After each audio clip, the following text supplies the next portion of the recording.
Hi hello नमस्कार. कसे सगळे मजेत ना? मजेतच असायला हवं. मी मोहिनी सगळ्यांचं मनापासून स्वागत करते आपल्या चॅनलमध्ये.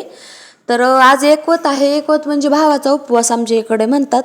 तर आज वारुळाला वगैरे जायचं असतं, त्यामुळे सकाळचं सर्व कामं वगैरे आवरून जावं म्हटलं.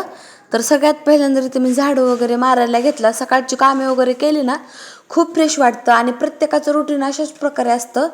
आणि इथं बघू शकता लगेच बाहेरचं झाडून वगैरे बाहेर पण रांगोळ काढली. रांगोळ वगैरे काढली ना, असं सण ते असल्यावर खूप छान वाटतं. खूप छान म्हणजे पॉझिटिव्हिटी वगैरे येते. आणि इथं माझं आवरून लगेच दूध वगैरे तापायला ठेवलं. एका साईडला ओवीला पाणी ठेवलं होतं.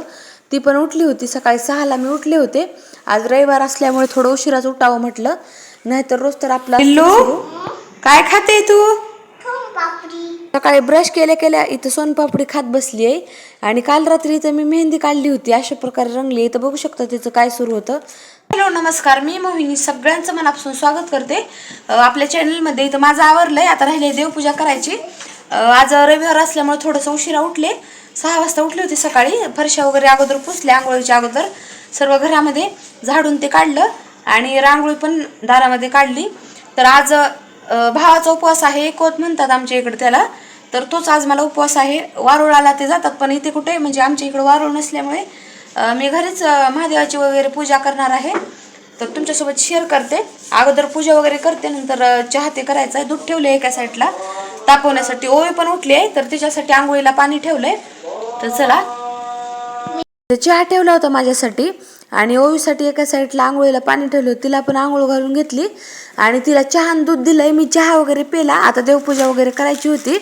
तुम्ही म्हणताल चहा पिऊन कोणी देवपूजा करता का, पण मला थोडंसं विकनेस वगैरे आल्यावानी वाटत होतं, म्हणून म्हटलं थोडा 1 कप चहा घ्यावा आणि निवांत असं आपली देवपूजा करत बसावी.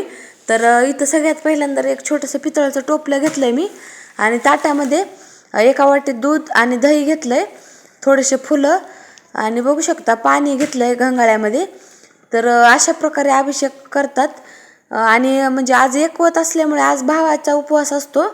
तर आज वारुळाला जातात, पण आमच्या इकडं कुठं वारुळ नाहीच, त्यामुळे मी गेलेच नाही. तर अशा प्रकारे घरच्या घरीच शिवलिंगाची पूजा केली. सगळ्यात पहिल्यांदा म्हणजे दह्याने अभिषेक केला आणि नंतर बघू शकता पाण्यानं स्वच्छ करायचं आणि परत असं दही जेवढं आहे ना घेतलेलं तेवढं सर्व टाकायचं. सोबत ओम नमः शिवाय ओम नमः शिवाय असा जप सुरू होता माझा. तर खूप फ्रेश वाटतं घरामध्ये जर म्हणजे असं सणवार काही असले ना, एकदम छान वाटतं. आणि दह्याने अभिषेक केल्याच्या नंतर दुधाने पण मी लगेच अभिषेक करून घेतला. बघू शकता खूप छान वाटतं. अगोदर दह्यानंतर दुधानं करतात. आणि आता आपल्या खेड्यापाड्यामध्ये कसं वारुळाला वगैरे जातात, वारुळाची पूजा करतात, पण इथं कुठे वारुळ नसल्यामुळे मी गेलेच नाही. तर असं म्हटलं. आणि आमच्या तिकडं काय करतात, वारुळाला दूध वगैरे टाकतात आणि असं काड्या वगैरे तिथं टोचून वारुळाच्या साईडला त्याची पूजा करतात. पिठाने रांगोळी काढून त्याला दोरे वगैरे बांधतात. ते दोरा हळदीने असा पिवळा करून ते हातामध्ये बांधतात. तर अशा प्रकारे असतं आमच्या इकडं पंचमीची सुरुवात. तर इथं बघू शकता, इथं मी महादेवाला विभूती लावून घेतली आणि थोडासा अष्टगंध आणि गोपीचंद लावला, फूल वगैरे वाहिलं आणि मस्त असं शिवलिंग स्थापना करून घेतली. तर खूप छान वाटतं घरामध्ये. इथं लगेच बघू शकता अशा प्रकारे मी पूजा केली आहे आज. कशी वाटत आहे ते पण नक्की कमेंट करून सांगा. आणि चॅनलवर जे नवीन असाल तर त्यांनी नक्की चॅनलला सबस्क्राईब करा. असेच तुम्हाला रोज व्लॉग बघायला मिळतील. तर इथं देवाला अगोदर प्रसाद वगैरे ठेवला. फळ ठेवलं आहे बघा, ह्याचं डाळिंब ठेवलं आहे आणि थोडंसं पाणी ग्लासामध्ये. तर इथं आमच्या इकडं बघू शकता अशी प्रथा आहे, भिंतीवर अशा प्रकारे नागोबा काढले जातात. पण मी कागद घेऊन मागं चिटकवलं आहे. आणि बघू शकता इथं फूल वगैरे वाहून छान अशी पूजा केली आणि लगेच इथं देवाची आरती वगैरे करून घेतली. आरती रोज काही होत नाही, पण गुरुवार वगैरे असला, सोमवार किंवा मग असं काही सणवार असले का मी आरती वगैरे करून घेते कापूर लावून. खूप छान वाटतं. आणि लगेच इथं म्हटलं आज म्हणजे श्रावणाला सुरुवात झाली आहे आणि आज भावाचा उपवास पण आहे, म्हणून इथं विभूती लावली मी आणि खूप छान वाटतं. आपल्या सबस्क्रायबर ताई आहेत श्वेता ताई म्हणून, तर त्यांनीच सांगितलं होतं विभूती वगैरे लावा, चांगलं असतं म्हणून. ओवीला पण मी लावते, लहान लेकराला बाहेरचं वगैरे होत नाही विभूती वगैरे लावल्यामुळं खूप म्हणजे पॉझिटिव्ह वाटतं.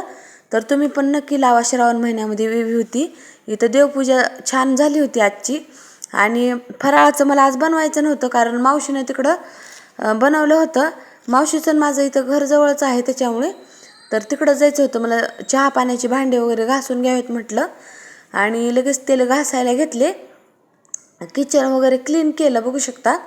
आणि लगेच मावशीच्या घरी जायचं होतं, तिकडं गेले आणि फराळ वगैरे केला. तिकडचं काही शूट केलं नाही मी. आणि तो ओवी तिकडून आल्याच्यानंतर ओवीला परत भूक लागली होती तिला. इथं मी ड्रॅगन कट करून दिलं. आणि संध्याकाळच्या टायमिंगला आम्ही गेलो होतो डीमार्टला. किराणा पूर्ण संपला होता. आता डीमार्टला आम्ही सारखं सारखं जात नव्हतं, 3 महिन्याला किंवा कधी 2-3 महिन्याला जातो अशा प्रकारे. इथं ओवीचं सुरू होतं, मला म्हणजे टाकू द्या पप्पा, मला टाकू द्या पिशवीमध्ये सामान म्हणून. इथं बघू शकता कशी बसली ट्रॉलीमध्ये तिची. डीमार्टला आलं ना अशाच प्रकारे मस्ती सुरू होते. आणि तिला ही डॉली घ्यायची होती. तर बघू शकता किती लाड सुरू होते. लहान लेकरांचं असंच असतं. पण घरी ना 5-6 डॉल पडून आहेत तरी पण खेळत नाही त्यासोबत, नुसता खराब वगैरे करते. म्हणून आम्ही काही घेतली नाही. तिचं बघू शकता ट्रॉलीमध्ये टाकायला सुरू होतं, पण आम्ही काही घेतली नाही. नंतर ती काढून टाकली. आणि घरी आणल्याच्या नंतर ती खूप रडत होती घेतली नाही म्हणून. इथं पॉपकॉर्न वगैरे एन्जॉय केले डीमार्टच्या बाहेरचे. आणि संध्याकाळचं काही शूट केलं नाही. घरी आल्याच्यानंतर खूप कंटाळा आलेला. 9:30 वाजले होते यायला. मला तर उपवास होता, मी काही पॉपकॉर्न वगैरे खाल्ले नाहीत. त्यांच्यासाठी संध्याकाळी खिचडी बनवली. मला चिप्स चढले. तर चला इथे चेंज करते. बाय.